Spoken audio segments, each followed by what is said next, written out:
Hi guys! Are you ready to follow the clues to solve whodunit in my cozy mystery? Listen in to the excerpt from my new novel, Death and Drawing for the Absolute Beginner, the book I wrote this week for Author vs. AI. Here's a sampling from Chapter 1. The pounding of Emaline's pulse was so intense she wasn't sure if a heart attack was on the agenda. Granted, 20-year-olds seldom suffered cardiac arrest, but it wasn't out of the picture. Meeting Jack Wilson could be it for her. Just to be sure, she double-checked her phone and the address in her calendar. This was the place. It was a 6-story building on East Pine Street in the Capitol Hill region of Seattle, not too far from the south end of Cal Anderson Park. She had taken the elevator to the top floor and she was currently standing outside one of the 4 doors on the landing, Suite 504. He had buzzed her into the building, so this was the right place.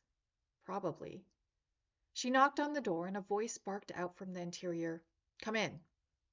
While she tried to find friendliness in the tone, it came across as gruff to her ears. But maybe he just sounded surly. His comics were hilarious, so he must have a sense of humor, right? She turned the knob and pushed her way inside. The front door was heavy and slammed shut behind her, and she flinched. Crap, hopefully not her first faux pas. "Hello?" she called out. "Mr. Wilson?" "Don't just stand there dawdling. Get in here." Emeline's pulse spiked once more as she walked forward. "It's great to meet," she began to say as soon as she spotted her mentor hunched over a drawing table, but she didn't even get to finish her sentence. "Take off your shoes," he barked. "What, were you raised in a barn?" The two phrases didn't seem to fit together, but she wasn't going to argue. "Sorry about that," she said, slipping off her sneakers and depositing them in the shoe tray by the door. "I didn't notice." That's when Jack spun around in his swivel chair and pointed a finger at her. "Noticing is the central aspect of our job. Art is all about the details. You don't understand that. Even you might as well walk out of here." Emeline's mouth fell open. She'd beaten out over 100 other applicants for the summer internship with one of the top-ranked cartoonists in Seattle. It had been set up through the Cornish College of the Arts, where she was a student during the regular school year. And now, before she even said boo, he was trying to throw her out? "I'm sorry," she apologized again. I'm just nervous to—" "Don't be." God, that was a useless command. It was like telling a sloth not to be slow. Who wouldn't be nervous when meeting such a well-known figure? But perhaps that was no excuse. "My publisher is making me do this," Jack continued, and Emmeline's heart fell to her toes. From feeling on top of the world about getting this position, she now felt about as high and important as dirt. "But we better make the most of it." He eyeballed her from head to toe, and she took a moment to study him too. His picture often appeared in black and white on his book jackets. Perhaps it was considered more artistic that way.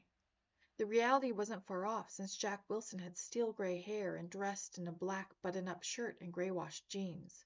Very monochromatic. She knew what he would be seeing when he looked at her. Shoulder-length blonde hair, tied back in a no-nonsense ponytail, and mismatched eyes. One warm brown, one bright blue. If he were serious about noticing details, it would probably be the first thing he'd see.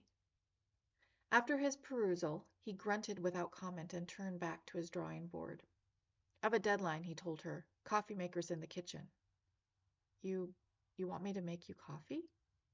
Emaline took a deep breath. Part of an internship, she guessed. He wanted to make sure he could trust her. Very well, she'd do it. "Through that door," he told her, not bothering to look up again. "Cream and sugar. It should have the color of a peanut shell." That was an oddly specific way of putting it, but somewhat helpful. "Got it. Coming right up." Perhaps this was a test after she failed the no-shoe test and banging the door. She was determined to pass this one. It took her longer than she liked to find the coffee and the mugs. The kitchen was all chrome and gray surfaces with white backsplash tile. Like its owner, it carried the monochromatic scheme to an extreme. At least the hardwood floors and wooden built-in shelves added a bit of color to the space. She found it very impersonal. "Here you go," she said, carrying the mug back into the large living area. "Where should I put it?" "Coaster," he said, pointing. Emaline grabbed the coaster, then deposited the cup on his desk, next to where he was sitting and sketching. He had reading glasses perched on the tip of his nose and was drawing by hand, as opposed to on a computer. Oddly, Emaline found that encouraging. She preferred the feeling of paper under her fingers, the roll of the pen to create lines thick or thin. While she was learning computer graphics in school, she always thought she was born into the wrong era. She much preferred the old school way of doing things. "What should I do?" she said after a few moments had passed and he didn't say anything else to her. "Would you like to see my portfolio?" He had already received it, along with her application, but she had also brought a hard copy with her in case he wanted to take a look in person. Sometimes the flat images on screen couldn't convey the full force and breadth of artwork, including hers. But Jack just shook his head. "I don't need to see it," he replied. Tilting his head, he slanted his eyes toward her before looking back down at his work. "It's crap." His comment was like a blow.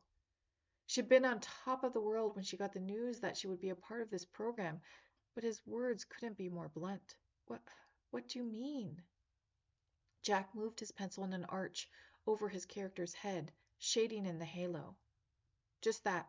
You shouldn't show that work to anyone. It's embarrassing." She blinked as her eyes stung and willed herself not to cry. "Then why pick me?" He snorted. "You need the most help, and you need some of that smugness knocked out of you." This was just going from bad to worse. While the words were metaphorical, Emaline was starting to think that there was a lot about that statement that was wrong on many levels, such as the casual mention of physical violence because she wasn't up to his standards. Her impression of him was taking a nosedive. "The kitchen needs cleaning," he told her with a wave of his hand. "I have to make my deadline." Implication? Stay out of his hair. She went back to the kitchen, feeling hollow inside. She spent the rest of the day doing menial tasks that he gave her. After the kitchen was scrubbing the bathroom and straightening up bookcases.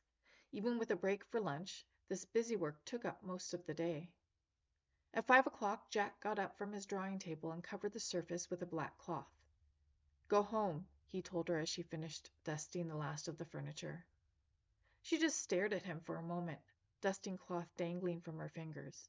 She never met a ruder or more arrogant adult, and she wondered if he would even try teaching her a single thing this summer.